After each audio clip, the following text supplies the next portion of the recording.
समाचार अब तक, सत्य का साहस। यवतमाळ जिल्ह्यातील दिग्रस नगर परिषदेच्या मुख्याधिकारीपदी माधुरी मडावी रुजू झाले। त्यांनी रुजू होताच दिग्रस शहर स्वच्छ व सुंदर बनविण्याचा संकल्प केला। त्यांनी नोव्हेंबर पासून शहरात स्वच्छता मोहीम हाती घेतली आणि 1.5 महिन्यात त्यांनी अर्ध्यापेक्षा जास्त शहर स्वच्छ केले। आता मुख्याधिकारी मडावी यांनी सार्वजनिक ठिकाणी खर्रा पान खाऊन थुंकणाऱ्यांवर कार्यवाही मोहीम सुरू केली। या मोहिमेअंतर्गत खर्रा पान खाऊन सार्वजनिक ठिकाणी थुंकणाऱ्यांकडून 200 रुपये दंड वसूल केला आहे।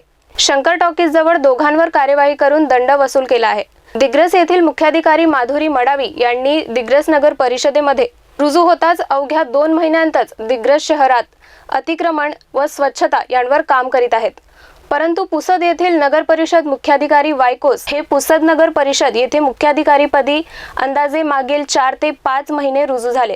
परंतु यद्यपही पुसद शहरातील अतिक्रमण व घाणीचे साम्राज्य हे प्रश्न जसेच्या तसेच आहेत। दिग्रस येथील मुख्याधिकारी रुजू होऊन अवघ्या 1.5 महिन्यात प्रत्यक्ष रस्त्यावर उतरून दिग्रस शहरातील अतिक्रमण काढले आहे। मग पुसद शहरातील अतिक्रमण नगर परिषदेचे मुख्याधिकारी का काढत नाही? कोणता राजकीय दबाव त्यांच्यावर आहे का? मुख्याधिकारी हे फक्त एसी रूम मध्ये बसून कारभार का पाहत आहेत, असा प्रश्न आता नागरिक विचारत आहेत।